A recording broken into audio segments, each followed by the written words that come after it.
One.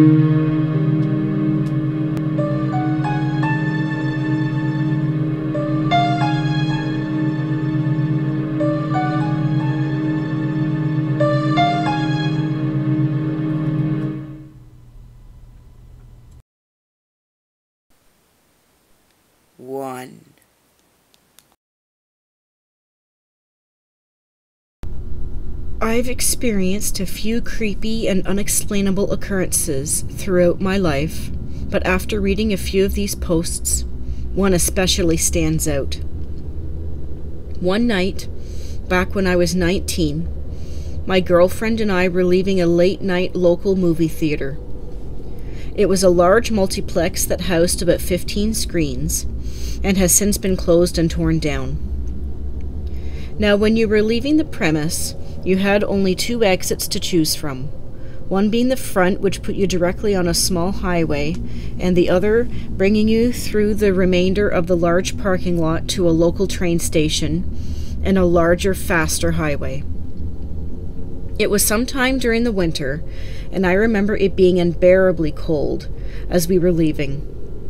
It was so bitter that when I noticed a young woman walking toward the train station, I immediately offered her a ride to relieve her from the cold. Now, normally I would never pick up some random, but again it was extremely cold, and the walk to the train station was not only far, but really creepy. The distance from where we saw the girl to the train station was probably a good 1.5 miles, with nothing but empty parking lot on the right and woods on the left. I wouldn't walk that route alone if you paid me, so I wasn't about to let this young woman do it either.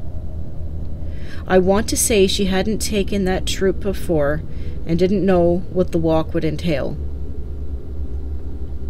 When I asked the young woman if she needed a ride, she seemed hesitant at first, but after quickly assessing my girlfriend and myself and deeming us not to be a threat, she just as quickly jumped in the back seat of my car. I remember her looking ahead before jumping in and weighing her options. Walk down this long, scary road in the blistering cold, or take a short, warm car ride with this non-creepy couple. However, it was about to get very weird. The walk to the train station was a good 20 minutes, but the trek was not even 2 minutes by car. Not 30 seconds after we drove off, I started to experience some off feelings. I can't explain it, but something was just telling me that it wasn't right, and to top it off, my usually outgoing girlfriend was silent and non-engaging. For no reason at all, I suddenly hit the brakes, but to my surprise, the car did not stop. It seemed that we had hit a patch of black ice. The car drifted and spinned for a good 100 or so yards, eventually hitting an extremely high curb and sending everyone flying within the car. After everyone realized no one was hurt, we just sat there gathering our bearings and processing what had just happened. We then look up, and we are directly in front of the train station. And by that I mean in the parking lot, which is not at all where we hit the curb. Just then my girlfriend turned slowly around and said to the girl, "We're not psychos," and then just started laughing. Needless to say, the girl got out of there as fast as she could. I don't even think she said thank you, and I don't blame her. That was very strange.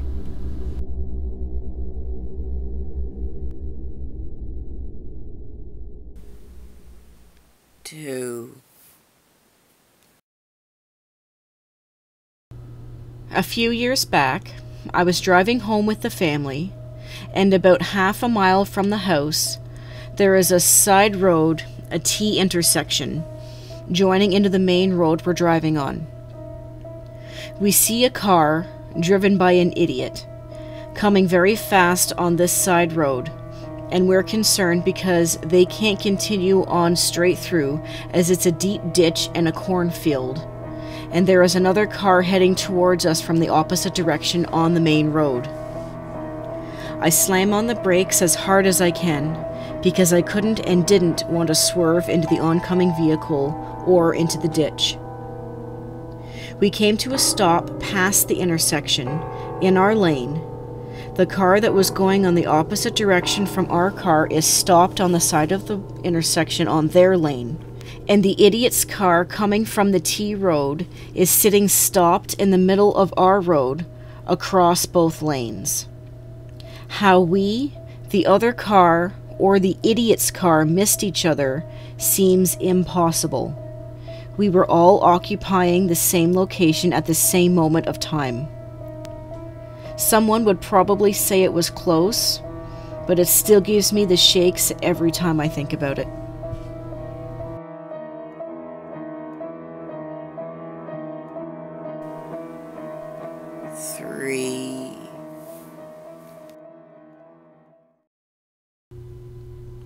I was driving down a state highway road late one night with some friends when suddenly a gigantic cardboard box, bigger than a refrigerator, was in the middle of the road.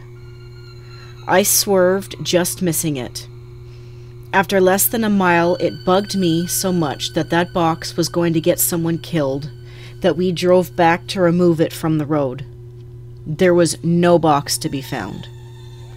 I saw it, my friends saw it, but now no box. Maybe someone was playing a terrible prank, though this stretch of road had no houses on it.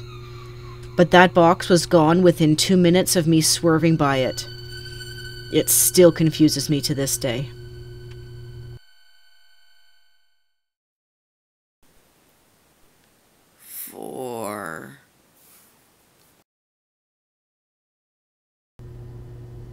I was on my way to my wedding rehearsal with my best man and one of our ushers. The church was a ways out in the country. Far enough out the roads turned into perfect mile grids. The church was 3 miles from a highway. We were 12 miles from the highway. In 9 miles we would be at the church. We made it to the highway in about 6 miles, never past the church on the straight road. We assumed we were 1 mile further down than thought, so we turned around and drove straight back the way we came. 3 miles later, we were at the church. The only explanation is time warp. From that day on, the usher would not get back in my car. It was a very cool but weird experience.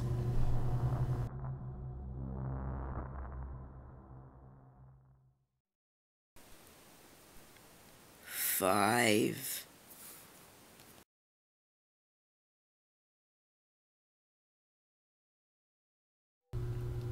I was taking a road trip up the Pacific Coast Highway from San Diego to San Francisco with my girlfriend. It was getting late, between 10 and midnight, and we decided to get off of the one in Castroville and route ourselves to the 101 to speed up the last leg of our journey. The ride was smooth for a few more minutes, but we hit a traffic jam somewhere in Prudendale and were crawling, going much slower than any traffic jam I have ever had the pleasure of experiencing in the past. We were getting pretty annoyed with the situation and wanted to get off the road. It seemed like any other option would be faster than this. We could see a left turn lane maybe 100 feet ahead, and decided to take it just so we could find a place to get out of the car for a little bit and figure out our options. We turned left and we were on the west side of the 101.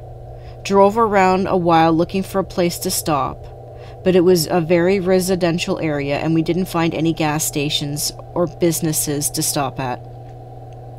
The navigation app on my girlfriend's phone was particularly unhelpful and seemed to think that we were in San Diego still. We were out of options and decided that we should just get back on the 101 and deal with the traffic jam. The only problem was that there was no bridge or tunnel to cross the 101 to get in the northbound lanes, so we had to go south until we could find a way to turn around and head north. I got back on the 101 and turned right and head south, and just after a couple minutes I come to another traffic jam. I was really fed up at this point and had my girlfriend check her phone again. We were headed north, and this was the back end of the same traffic jam we were in 30 minutes before.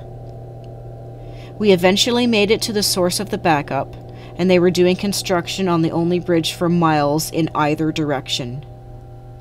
I don't have any explanation for how we got from the west to the east side of the highway.